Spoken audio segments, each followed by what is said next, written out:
Can I bless y'all? Like, can I just share some love with you, some encouragement, I know how that feels with you guys today? Good, let's do that.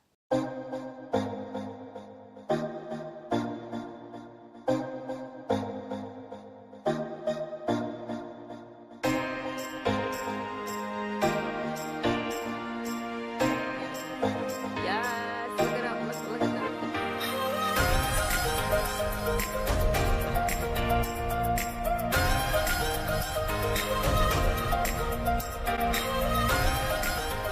I'm so sorry. I am so sorry. Yes, I try to put videos every week, but school has just started, so yeah.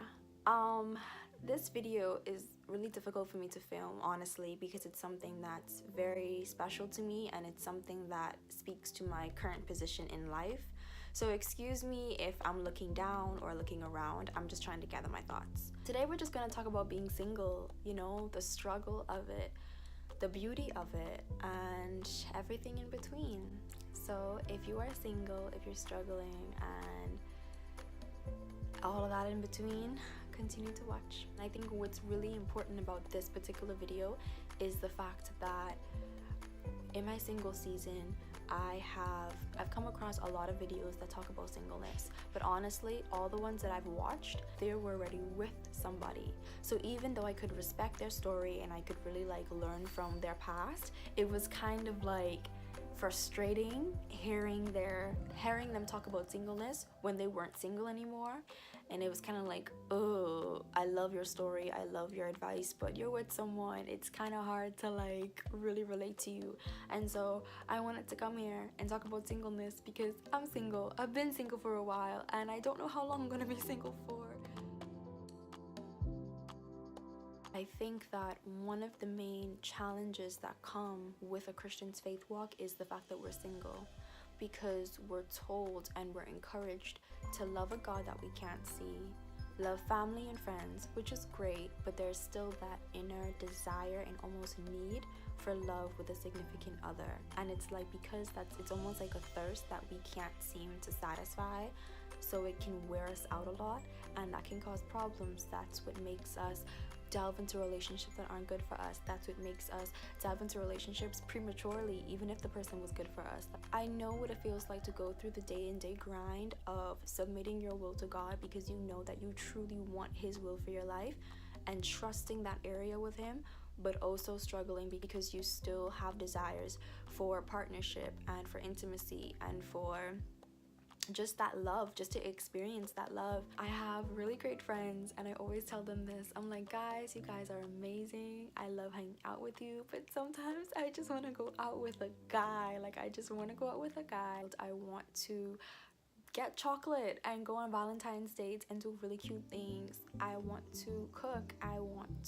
It's like, I want to chill. I want to talk about God. I want to go to church. I want to worship together. I want to pray together. Like, there's so many things that kind of get in my head whenever I'm feeling lonely or bored, and it makes it hard to be content in my single season. So here's my backstory. But as a child, I was always in love with the idea of love. I was always in love with the idea of romance and passion.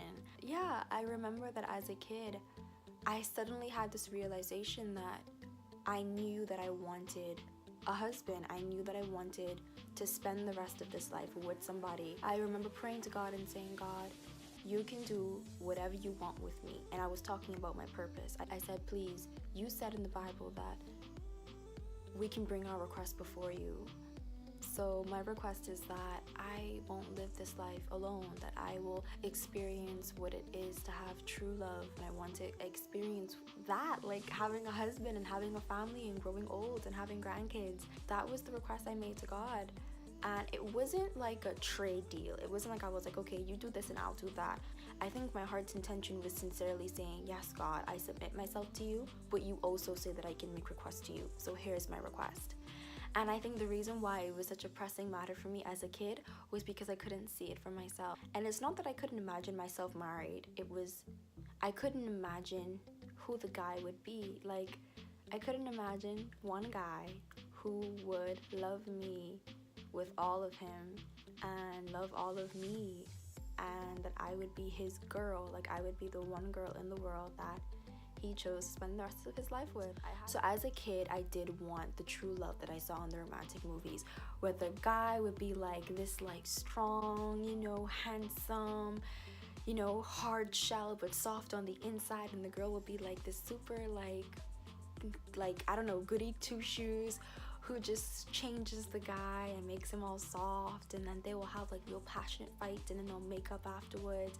So to me, that is what I wanted. I wanted that passion, I wanted that love, and I couldn't imagine myself having that. It felt like one of those things that was too good to be true. Like, do you ever have that one thing that you're like, oh yeah, I can totally see that for somebody else, but for me, I couldn't see that.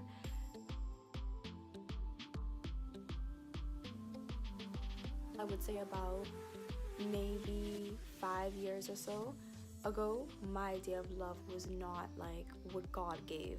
I never thought of a love between a husband and a wife, or boyfriend and girlfriend, being like, oh, I'm gonna love you with the love that God put in my heart. Like you know, when someone says, I want you to love God more than you love me, I used to think you were crazy to say that. I used to be like, what? You want him to love someone else more than you? Like, even if it was God? And here's the next thing. I was the kind of person who I couldn't foster feelings for someone easily, and that was my life for even now. It wasn't easy for me to fall for anybody, and I think it's because my mom always taught me that like there has to be more there has to be security, there has to be, and she'll mention other things. So I think I kind of grew up with the idea of feelings isn't enough. Obviously I had crushes, like I'll be like, oh my gosh, like he's so cute. Like me and my friends had this thing, we'd be like, okay, who's the cutest guy in the grade? And I had like my top 3. So it wasn't like, yeah, I could like a guy, but it never got more serious than that.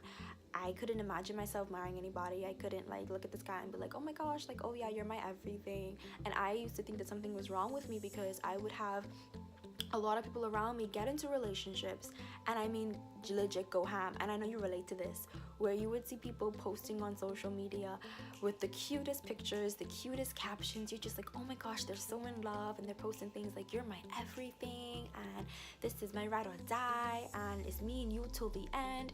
And I used to get so envious of that, and it wasn't because they were together. It was because and I think I mentioned this in another video, I was envious of the fact that they knew that they loved this person for real, that they could look at this person and know for sure that they wanted to like spend forever with them. Now obviously I'm older now, so I'm less naive, and I realize that sometimes people be posting these captions and they don't really mean it. Now, how I thought about relationships versus how I thought now, it's completely different. I think what God has done within the past couple of years, I'm not playing with y'all, God has literally taken my idea of love and relationships and marriage and myself and men, and he has broken that down to his truth about those things. I literally, spiritually, the scales are coming off my eyes. Like, what I thought about marriage isn't really marriage. What I thought about love isn't really love. Because now, guys, oh no, my husband has to love God more than he loves me.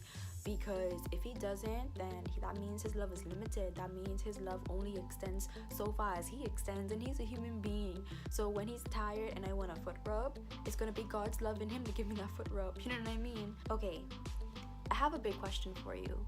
And it's gonna go into the section where I kind of talk about the benefits of the single season.